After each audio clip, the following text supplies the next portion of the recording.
Thank you, Melissa, for the explanation of the theories about aggression. Next, I'm going to discuss the experiment. It's a behavioral study of aggression done by researcher Brad J. Bushman, Iowa State University in 1999. And now, just a little background information on the experiment. It was a behavioral aggression study done by a renowned social psychology research team in Iowa. It was a modern study and adhered to many ethics. Multiple formats were utilized and tests. The test had conclusions that could be measured, and the data was taken and analyzed. There was some use of what you would call deception, though it was done in an ethical way, and we'll discuss that further in detail. It compared theories of proper ways to vent anger that may have challenged the status quo, and large subject groups were utilized, mainly college students, mostly young adults.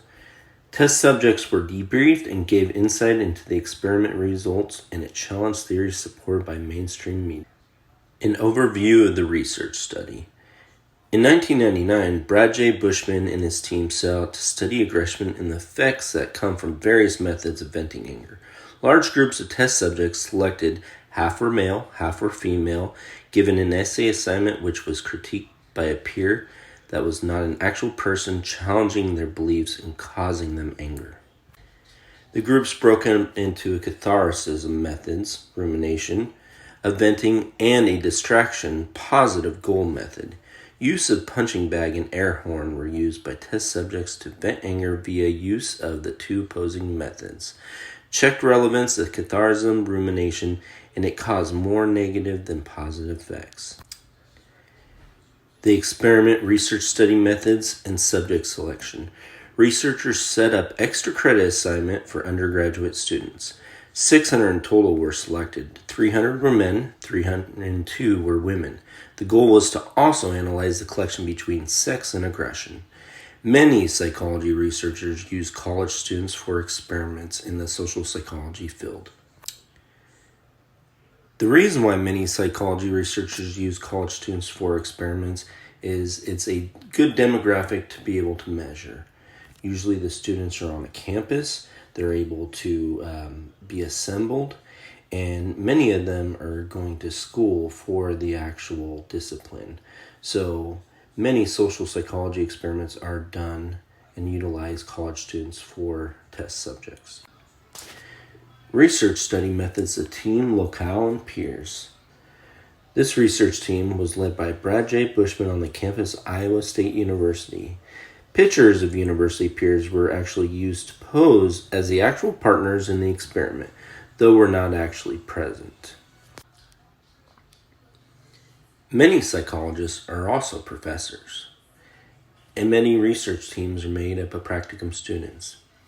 This has an advantage because they have access to a team, many resources, and also test subjects. Now the actual experiment, the research study methods, procedures. Consent was given by subjects and partnered up with a peer of the opposite sex. Subjects given an essay to write about their personal beliefs about abortion. Subjects were critiqued harshly by their peer partner, which is actually played by a researcher. The critique of the essay now angered subjects broken up in two groups. One rumination, the other distraction. Both groups instructed to take their anger out on punching bags, using the methods of rumination, thinking about the person who angered them, and distraction, thinking about getting physically fit. Procedures continued. Though both groups hit the punching bag, they also administered a loud noise using an air horn. And the subjects were also allowed to rest, and they were debriefed. And then an in-depth analysis of subjects was taken to study the results of the different methods and the effectiveness that came from utilizing them. And now to the results done by Victoria S. Thank you.